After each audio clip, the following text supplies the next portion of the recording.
ഈ ഒരു വീഡിയോ എന്നെപ്പോലെ ഒരു റെസ്പോൺസിബിലിറ്റി ഇല്ലാത്തവർക്ക് വേണ്ടിയിട്ടുള്ള ഒരു സ്പെഷ്യൽ ഡെഡിക്കേഷൻ ആണ് കേട്ടോ. ഈ ഒരു മുദ്ര പേപ്പറും വാങ്ങിയിട്ടുള്ള പോക്ക് എങ്ങോട്ടാന്നുള്ളതല്ലേ, ബാ പറഞ്ഞുതരാം.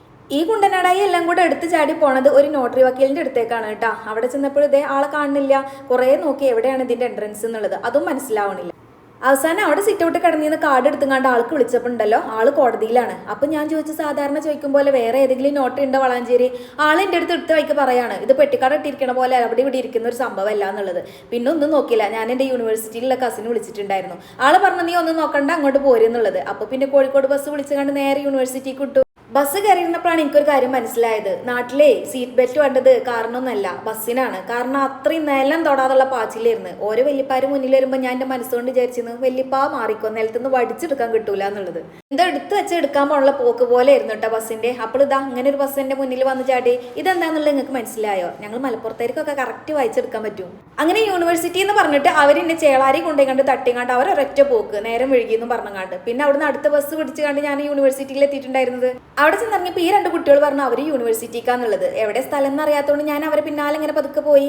ഈ യൂണിവേഴ്സിറ്റിന്റെ മുന്നിൽ ഒരു സ്റ്റോപ്പ് വെക്കുകയാണെന്നുണ്ടെങ്കിൽ എത്ര നന്നായിരുന്നു. ഇത് ദുന്യാവിന്റെ അങ്ങേ അറ്റത്താ കിടക്കണം. ഇനി ഒരു യൂണിവേഴ്സിറ്റി ഉണ്ടാക്കുകയാണെന്നുണ്ടെങ്കിൽ റോഡ് സൈഡിൽ നിന്ന് പരത്തി പിടിച്ചുണ്ടാക്കിയാൽ മതിയായിരുന്നു. ഇനി നമുക്ക് ടോപ്പിക്കിലേക്ക് വരാം. സംഭവം എന്താണെന്നുള്ളതല്ലേ, വെറുതെ ഇരുന്നപ്പോൾ ഇങ്ങനെ തോന്നിയ ഒരു ആഗ്രഹം, എന്തായാലും UAE തിരിച്ചു പോണതിന് മുമ്പ് ഒരു BEd എടുക്കാന്നുള്ളത്. അപ്പോൾ നോക്കുമ്പോൾ ഡിഗ്രീന്റെ ഒറിജിനൽ സർട്ടിഫിക്കറ്റ് വാങ്ങിച്ചിട്ടില്ല.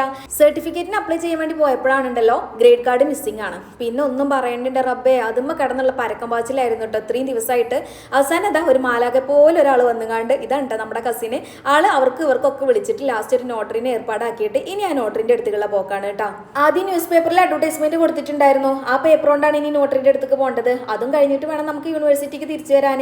അങ്ങനെ പരപ്പനങ്ങാടിയുള്ള കോടതിയിലേക്കാണ് പോക്ക്. അവിടെയാണ് നോട്ടറി ഉള്ളത് കേട്ടോ. പോണ വഴിക്ക് ഈ സംഭവങ്ങളൊക്കെ കണ്ടപ്പോണ്ടല്ലോ UAE ഗോൾഡ് സൂക്ക് ചെന്ന അതേ ഒരു ഫീലിംഗ് ആയിരുന്നു കേട്ടോ. എവിടേക്കൊക്കെ നോക്കണ്ടെന്നുള്ള എനിക്കറിയില്ല. ഇറങ്ങുമ്പോൾ തന്നെ അനീസൊക്കെ പറഞ്ഞിട്ടുണ്ട്, നിലത്തേക്ക് കണ്ണ് നോക്കിയിട്ട് നടന്നുകൊണ്ട് അങ്ങോട്ടും ഇങ്ങോട്ടും നോക്കി നടന്നിട്ട് ലാസ്റ്റ് വീണിട്ട് കാലോടിച്ച് കണ്ടിട്ട് തിരിച്ചു വരരുത് എന്നുള്ളത്. കാരണം എന്ന് പുറത്തിറങ്ങിയാലും എവിടെങ്കിലൊക്കെ പോയിട്ട് വീണിട്ട് തിരിച്ചു വരലുള്ള പരിപാടി അതെനിക്ക് പൊതുവേ ഉള്ളതാണ്. അങ്ങനെ എന്തായാലും തപ്പി പിടിച്ച് നമ്മൾ കോടതിയിൽ എത്തിയിട്ടുണ്ട്. ഇനിയിപ്പോൾ നോട്ടറിന്റെ അടുത്ത് നിന്ന് നമ്മൾ സീലും കാര്യങ്ങളും എല്ലാം വാങ്ങിച്ചിട്ട് തിരിച്ച് യൂണിവേഴ്സിറ്റിക്കുള്ള പോക്ക് തന്നെയാണ് കേട്ടോ.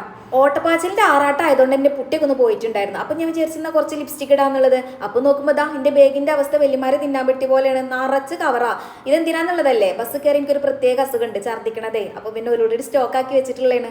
തിരിച്ച് യൂണിവേഴ്സിറ്റിക്ക് എത്തിയപ്പോഴേക്കും വിശന്നിട്ട് കണ്ണാണെന്നുണ്ടായിരുന്നു കേട്ടോ. പിന്നെ ചോറിനാനുള്ള ടൈം ഇല്ലാത്തതുകൊണ്ട് ഞാനൊരു ചായയും കളിയും കുടിച്ചിട്ട് വേഗം നമ്മുടെ ഫോമൊക്കെ ഫില്ല് ചെയ്യാൻ വേണ്ടി പോയി. അവിടെ ചെന്നപ്പോൾ ക്യാപിറ്റൽ ലെറ്ററിലാണ് എഴുതേണ്ടത്. കുറേ കാലമായിരുന്നു ക്യാപിറ്റൽ ലെറ്ററിൽ എഴുതിയിട്ടുണ്ടായിരുന്നു. അപ്പോൾ കൈയൊന്നും ഇങ്ങനെ വറക്കുന്നുണ്ടായിരുന്നു.